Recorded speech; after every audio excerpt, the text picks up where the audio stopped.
인사명의사 선후배님들 줄리아입니다. 이번 영상은 영문 이력서 및 자기소개서 작성 관련 내용입니다. 비자 스크린 서류 제출까지 완료하셨다면 이제 영문 이력서 및 자기소개서 작성하시면 됩니다. 에이전시나 병원 컨택하기 전에 본인 스스로 영문 이력서 및 자기소개서 작성하는 것이 중요해요.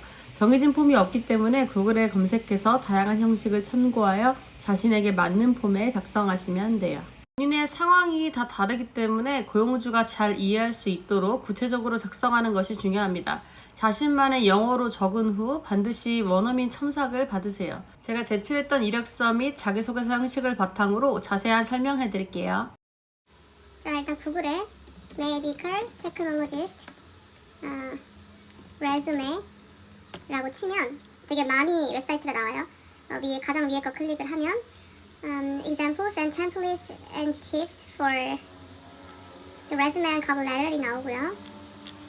다양한 형식이 있는데 주어진 게 없기 때문에 선생님들이 보시고 원하는 스타일로 바꿔주시면 돼요. 보면은 다른 것들도 나와 있는데 지금 프리로 돼 있기 때문에 본인의 그 경력 같은 것을 넣고 자신만의 그 PDF 파일 같은 걸로 다운을 받을 수 있어요. 그래서 어떤 식으로 작성하는지 이런 식으로 보시면 본인 이름 적고 본인 이메일, 뭐 핸드폰 번호, 이메일 주소 이런 식으로 적은 다음에 이제 전체적으로 자기 경력이 얼마큼 되고 자기가 어떤 경력을 가지고 있는지 여기가 가장 중요하죠. 그리고 이제 자신만의 장점 같은 것을 적고 나중에 학위 같은 것도 한꺼번에 볼 수 있게끔 적는 게 가장 깔끔하죠. 이런 식으로 작성을 하고 저 같은 경우는 이제 저만의 스타일로 따로 원어민의 첨삭을 받았죠. 대충 작성을 해봤어요. 본인 이름을 여기다 적으시고 현재 거주하고 있는 국가, 뭐 한국에 계시면 사우스 코리아 적어주시고 미국에 계시면은 유나이티드 스테이트 적어주시면 돼요. 그리고 연락 받을 수 있는 메일 주소랑 전화번호는 꼭 정확하게 적어주셔야 돼요. 전화 인터뷰가 올 수도 있고 인터뷰 날짜를 잡기 위해서 이메일도 오기 때문에 수시로 알림 설정도 해놓으시고 정확한 컨택 인포메이션을 주셔야 됩니다. 그리고 우리 프로파일 같은 경우에는 이제 가장 중요하죠. 자신이 경력이 얼마큼 가지고 있는지 이 연수 적어주는 게 가장 중요해요. 저 같은 경우는 10 years 가지고 있기 때문에 10 years 적어서 아무래도 연락이 많이 왔었죠. 그러니까 본인의 진단검사의학과 경력을 적으면 돼요. 진단검사의학과 말고는 제가 다른 파트는 잘 모르기 때문에 넘어가도록 할게요. 이제 가장 중요한 것은 우리 경험이죠. 외국인을 고용할 때는 다 이유가 있죠. 돈이 들고 하지만 우리 경력을 믿고 채용을 하는 거예요. 언어가 부족해도. 그래서 여기 가장 중요한 선생님들이 다녔던 경력, 병원의 병성수 및 사용해본 장비 이름 꼭 적어줘야 돼요. 저 같은 경우를 예를 들면 실제 제 경력입니다. 우리 병원 지금 현재 다니고 있는 병원 이름 이렇게 적어주고 지역 이름을 적어줘요. 그리고 미국에 있으니까 이렇게 적어준 다음에 이제 근무 기간은 제가 이제 4월부터 시작했기 때문에 근무 기간 이렇게 적었어요. 현재 지금 상태를 적으면 돼요. 그리고 베드수는 꼭 적어주세요. 왜냐면 베드수는 병원마다 물론 시스템이 다르지만 큰 규모에서 근무를 했으면 당연히 여기서 잘할 거라는 생각을 하고 뽑는단 말이에요. 그래서 병상수도 꼭 중요하니까 적어주시고 병원 종류 같은 경우는 뭐 대학병원인지 이런 거 적어주시는 건데 사실 이건 그렇게 중요하진 않아요. 요거는 이제 우리 업무 채용될 때 직급 이름인데 거의 다 그냥 이걸 적어주시면 될 거예요. 클리니컬 레버러토리 사이언티스트 아니면 메디컬 테크놀로지스트 이걸 적어주시면 되고 근무 파트 같은 경우는 우리 진단검사학과라고 부르지만 미국은 패솔로지랑 코어 랩을 같이 부르기 때문에 그냥 같이 이렇게 묶어서 적었어요 저는. 근데 저는 패솔로지 업무를 하진 않습니다. 그리고 우리 롤에는 아무래도 본인이 업무하고 있는 거에 대해서 적으면 되는데 영어로 적기가 좀 어려울 거예요. 그래서 저 같은 경우에는 공고에 주로 responsibilities가 나와 있기 때문에 그거를 보고 대충 이제 자기 업무에 맞는 그런 동사나 뭐 명사를 적어가지고 조금씩 바꾸면 돼요. 이거는 제 실제 내용은 아니지만 대략 이런 식으로 쓰면 될 것 같아서 선생님들이 좀 참고하면 좋을 것 같아서 영어로 적혀있는 걸 좀 찾아봤어요. 그래서 참고하시면 될 것 같아요.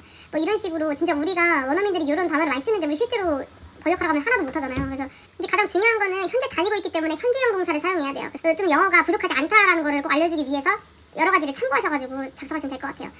그리고 가장 중요한 건 우리가 가장 어떤 장비를 써봤는지 회사를 적어주고 내가 이런 장비를 써봤기 때문에 니네 병원에서도 영어가 부족해도 할 수 있어 이런 걸 보여주는 거죠. 물론 면접 볼 때도 물어보겠지만 이런 식으로 선생님이 작성을 해놓으면 관심이 있는 고용주가 연락이 오겠죠. 저 같은 경우는 미군 병원에 다녔었기 때문에 이렇게 미군 병원 이름 적어주고 똑같아요. 이것도 한국에서 있는 거 똑같아요. 평택시에 있었고 한국에 있었다. 이러고 근무 날짜랑 다 적어주고 몇 베드다. 그리고 병원은 뭐 US 관련해서니까 이런 식으로 적어줬고 여기도 똑같이 미국이었기 때문에 이름이 똑같죠. 이건 한국 병원이어서 상관없어요. 이런 식으로 작성해주시면 돼요. 그리고 이제 그러니까 예전에 다녔던 병원 같은 경우는 이제 과거형을 써줘야죠. 이런 걸 놓치면 이제 영어가 부족하다는 게 너무 티가 나니까 이런 거는 이제 지켜줘야 돼요. 그래서 선생님들이 이렇게 했었다.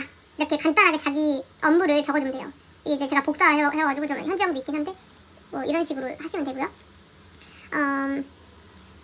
저 같은 경우는 일산병원에서도 다녔었기 때문에 이런 식으로 다녔었다라고 적어주고 한국에서 있을 때는 보통 우리 그 이렇게 써 있는 곳에 Laboratory Medicine Department으로 써 있어요. 그래서 이걸로 적었고 여기서 가장 오래 근무했기 때문에 좀 저의 성실함을 볼 수 있는 곳이죠. 여기는 이제 한국 원자력 병원인데 가장 집 가까운 곳이었고 여기서도 많이 배웠었죠.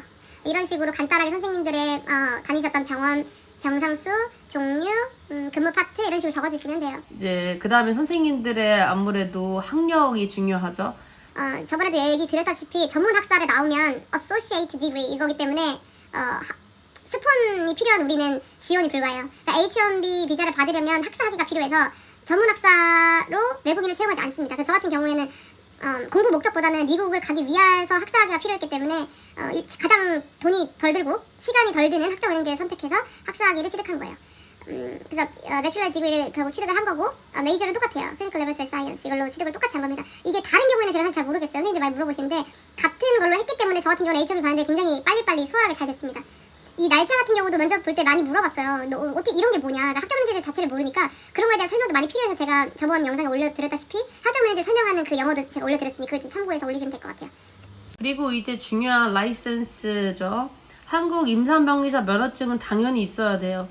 그래야 내가 한국 임산 경력을 가지고 있다는 걸 당연히 증명할 수 있고 있어야지만 우리가 한국에서 일을 할 수 있으니까 이건 당연히 적어줘야 되는 거고 이 취득한 이후에 이제 내가 어떻게 일했었는지 위에 보면 알 수 있으니까 이런 거는 굳이 얘네들이 물어보진 않겠지만 그래도 나에 대한 어필을 해야 되기 때문에 이런 거 다 적어줘야 돼요.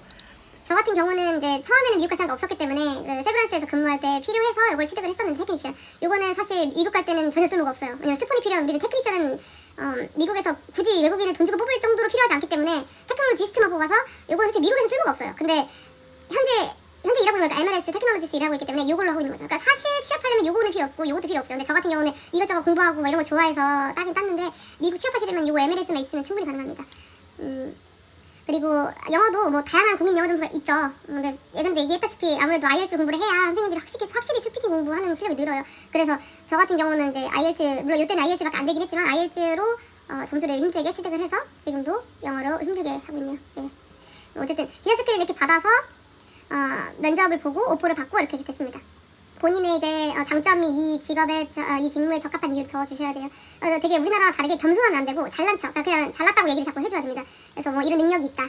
진짜 우리나라 말로 번역하면 정말 이런 이상한 사람이에요 사실. 왜냐면은 막 대인관계가 좋다 이런 말 잘 솔직히 그렇게 쓰지 않지만 진짜 면접 볼 때 이렇게 써야 돼요. 난 대인관계 좋다고 막 이렇게 써야 돼요. 말을 해야 되고 어필을 해야 되니까 미국은 말을 해야지만 능력을 봐주는 그런 곳이기 때문에 잘난 척을 엄청 많이 하는 게 좋습니다. 제가 여기까지가 이력서였고 여기는 자기소개서예요. 그래서 지금 보시면 여기 똑같아요. 여기도 본인 이름 이제 집 주소 적어주고 이렇게 해준 다음에 이제 이런 식으로 작성을 하는 건데 사실 경력이 가장 중요해요. 저 같은 경우에도 여기 경력 보고서는 면접 볼 때 바로 그냥 너 많이 써봐서 잘하겠다 그냥 이렇게 바로 시작하더라고요. 하지만 선생님들이 이제 여기에 좀 대충 어떻게 했었는지 이런 걸 적어주시고 여기에 항상 이런 되게 형식적인 얘기지만 이런 걸 써줘야 이제 조금 예의 있고 그런 직원으로 보일 수 있으니까요. 이렇게 적어주시고 이제 가장 중요한 게 선생님들이 비자 스폰이 필요하시면 이렇게 필요하다고 꼭 적어줘야 돼요. 근데 물론 적어줬어도 얘네들이 또 까먹고 면접 볼 때 비자 스폰 필요했어 이러고 다 취소하고 막 이런 경우도 있긴 한데 없길 바라야죠. 그냥 이렇게 선생님들이 필요한 거 얘기하시고 이렇게 연락을 줘라 하면 주로 이메일로 연락 와요. 왜냐면 전화는 아무래도 시간대가 너무 다르기 때문에 이메일로 주로 물어본 다음에 이제 뭐 어떻게 시간 정해가지고 면접을 보죠. 이런 식으로 하시면 연락이 오실 겁니다. 문서는 본인이 먼저 작성하는 원어민 첨삭 받기. 양식은 자유로움. 이력서 자신을 어필할 수 있는 경력을 적기. 자기소개서 경력에 도움이 될 만한 내용을 서술하여 적기. 비자 스폰 필요시 반드시 적을 것. 다음 영상은 에이전시 및 병원 고르는 기준과 스폰 받을 수 있는 비자 종류에 관한 영상 제작할게요. 감사합니다.